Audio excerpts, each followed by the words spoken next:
म्हाळादेवी गावामध्ये गावातील ग्राम सुरक्षा दलातील सदस्य तुषार कैलास हसे व बारकू शिवाजी आशे उर्फ आकाश शिवाजी आशे यांनी आज म्हाळादेवीच्या गेटवर सुरेश गायकवाड हा इसम मोटरसायकलवर दारूचा बॉक्स घेऊन या ठिकाणी म्हाळादेवीच्या दिशेने चालला होता. आमच्या दक्ष ग्राम सुरक्षा दलाच्या सदस्यांनी त्या ठिकाणी दारू पकडलेली आहे. गाडी पण या ठिकाणी आपल्या समोर दिसते. गेले अनेक दिवसापासून पोलीस प्रशासनाला आणि एक्साईज डिपार्टमेंटला अनेक तक्रारी करून ग्रामसभेचे ठराव देऊन सुद्धा म्हाळादेवीमध्ये 2 ठिकाणी या ठिकाणी अवैधरित्याने दारूचे गुत्ते दारू विक्री केली जाते. त्यामध्ये कारवाडीला बाळासाहेब दामू हसे आणि वाडीमध्ये रोहिदास उर्फ काळ्या निवृत्ती हसे उघडे भाऊसाहेब उघडे हे 2 जण अनेक दिवसापासून त्या ठिकाणी अवैध दारू विक्री करतायत. अनेक वेळा ग्रामस्थांनी त्या दारू पकडल्या, पोलिसांच्या स्वाधीन दिल्या, परंतु सदर दारू विक्रेते बाकी पोलिसांना घाबरायला तयार नाही, गावाला घाबरायला तयार नाही. यासाठी इथून पुढील काळामध्ये अशाच प्रकारे जर ही दारू गुत्तेदाराकडे चालू राहिले तर शेवटी आम्हा लोकांना गावातील ग्रामस्थ असतील, तरुण असतील, कायदा हातात घ्यावा लागेल. याची नोंद पोलीस प्रशासन असेल, एक्साईज डिपार्टमेंट असेल यांनी या ठिकाणी घेण्याची गरज आहे. अनेक वेळा दारूच्या बाटल्या मी स्वतः मागे पण 2 बॉक्स पकडले, परंतु दारूचा कायदा अत्यंत ढिसाळ निरुपयोगी आहे. त्याला नेलं जातं, नेल्यानंतर त्याला नोटीस दिली जाते आणि सोडून दिलं जातं. त्यासाठी शासनाने कठोर कायदा करण्याची खऱ्या अर्थाने गरज आहे. मी या ठिकाणी आता पोलीस स्टेशनला फोन करून तेही पोलीस स्टेशनचे नागरिकदार असतील त्यांचे सर्व सहकारी या ठिकाणी पोलीस गाडी घेऊन या ठिकाणी आलेले आहेत. सदर आपल्या समोर दारूच्या बाटल्या काही फुटल्यात आणि ही गाडी पोलीस प्रशासनाला विनंती आहे की कठोरात कठोर कारवाई यांच्यावर करावी. ही गाडी जप्त करण्यात यावी. जप्त करून कोर्टाच्या आदेशाशिवाय ही गाडी सध्याला मिळू नये. परस्पर ती गाडी आपण यांना देऊ नये की जेणेकरून हे दारूवाले पुढील काळामध्ये बिनधक्तपणे या ठिकाणी दारू विक्री करणार नाही.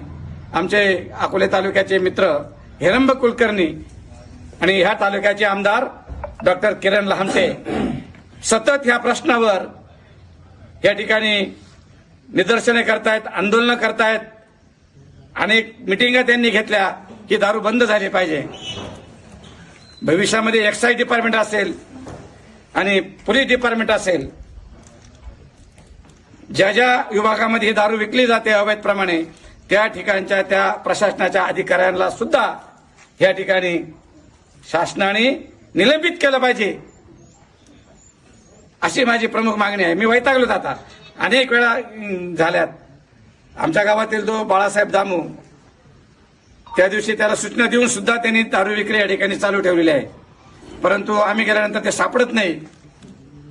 कोणाच्या घरात जाऊन अतिताई करणं हे आम्हाला शोभत नाही, परंतु पोलीस प्रशासनाला ते अधिकार आहेत की जाऊन त्याची झाडाझडती घेणे, ते जर असेल तर त्यांच्यावर कारवाई करणे.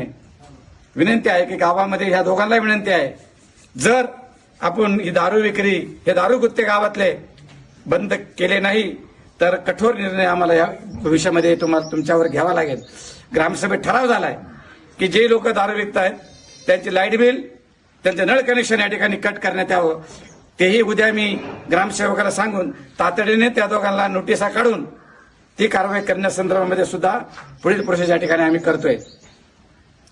आमचा विरोध फक्त या ठिकाणी दारू विक्री होऊ नये, हे इथले गुत्ते चालू नये. तुम्हाला जर दारू प्यायची असेल कोणाला, त्याने बारला जावे, हॉटेलला जावे, काही आमची अडचण नाही. परंतु या ठिकाणी महाराष्ट्राचं कुलदैवत खंडोबा देवस्थान आहेत आणि त्या गावामध्ये दारू गुत्ते जर असतील, खुलेआम लोक त्या ठिकाणी जर रांग लावत असेल तर आमच्यासारख्या कार्यकर्त्यांना ते निश्चक्य वाटतं. आमच्या बदनामी गावचे होते, ही काळजी घ्यावी. आणि माझ्या तरुणाला विनंती आहे की अनेक संसार या दारूमुळे बर्बाद होत आहेत, अनेक लोक रस्त्यावर येत आहेत. तरी विनंती आहे माझ्या सर्व तरुणांना की ह्या ठिकाणचे अवैध दारू गुत्ते बंद करण्यासाठी सर्व तरुण असतील, ग्रामस्थ असतील, विशेष करून महिला भगिनी असतील, यांनी या ठिकाणी पुढाकार घ्यावा. मी एकटा पुढाकार घेऊन थकलोय, तेव्हा तुम्ही सर्वांनी याच्यामध्ये सामील व्हावे. आज जसं या ठिकाणी तुषार असेल, आमचा आकाश असेल, आकाशच ना, आकाश शिवाजी असेल, यांनी पकडले, मला लगेच फोन केला. लगेच आमचे अध्यक्ष बाळासाहेब असतील, पोलीस पाटील असेल, यांना मी फोन केले आणि सगळे घटनास्थळी या ठिकाणी आले. या ठिकाणी पोलीस डिपार्टमेंटला फोन करून तेही लगेच ताबडतोब तातडीने या ठिकाणी आले. त्यांना विनंती आहे की ह्या घटना वारंवार घडू नये यासाठी आपण या ठिकाणी पुढील उपाययोजना, कडक उपाययोजना करावी, जेणेकरून आमच्या गावामध्ये अवैध दारूगुत्ते या ठिकाणी होऊ नये, विकू नये कोणी, अशी कळकळीची विनंती करतो. आणि जे विकतायत यापुढे त्याला सांगतोय, तुम्हाला या ठिकाणी मारुती मंदिराला या ठिकाणी आणून जर सापडले तर तिकडे चराडाने बांधून, त्या ठिकाणी बांधून मग तुमची धिंड काढण्यात येईल, गाडावर चपला बांधून. आता हातात कायदा घेण्याची वेळ आलेली आहे, परंतु शेवटची वॉर्निंग आता की देवळं आणून बांधून ठेवणार आम्ही तुम्हाला दिवसभर. बघू मग काय करायचं, मग शासन येईल, प्रशासन येईल, पोलीस डिपार्टमेंट येईल, ते सांगतील काय करायचं यांच्यावर. अशा पद्धतीने भूमिका या ठिकाणी घ्यावी लागेल. म्हणून पुन्हा एकदा मी आवाहन करतो की अवैध दारू गुत्ते, आता तो हा कोण आहे ना, सुरेश गायकवाड, यांनी सांगायची दारू कुठं चालवले, कोणाला विकायला चालवले, त्याशिवाय पोलिसांनी त्याला सोडू नये, त्याच्याकडून माहिती घ्यावी. अशा विक्री करताना कोण कोण अवैध दारू विक्री करतायत त्याची नावं तातडीने लगेच आमच्या समोर सांगायचे. सांग नावं चाल लगेच, कुठं चालवले. जी दारू ना निंबळमध्ये झाली होती, नाव सांग, औचित्याला. नाव सांग पूर्ण, पूर्ण नाव सांग, बाळासाहेब औचित्य. पूर्ण वडिलांचं नाव नाही का? नाही, माहित नाही मला. तुला काय माहिती मग दारू विकायची माहिती का? हा? दारू नाही, तिथून सांगितलं म्हटलं. तुला मार्ग हाच होता का नेमका? तुला मार्ग तिकडनं जाता येत नाही का? ते बोलला तुला काय? हे आमचा आरोप आहे, हे दारू महादेवी ठिकाणीच विकायला आलेले तो. नाही, तिकडे चालली होती, तिकडे चालली होती. इथं आम्ही लाज वाटली पाहिजे. बघतो तुमच्याकडे, चला आता इथून पुढे फक्त होऊ द्या काही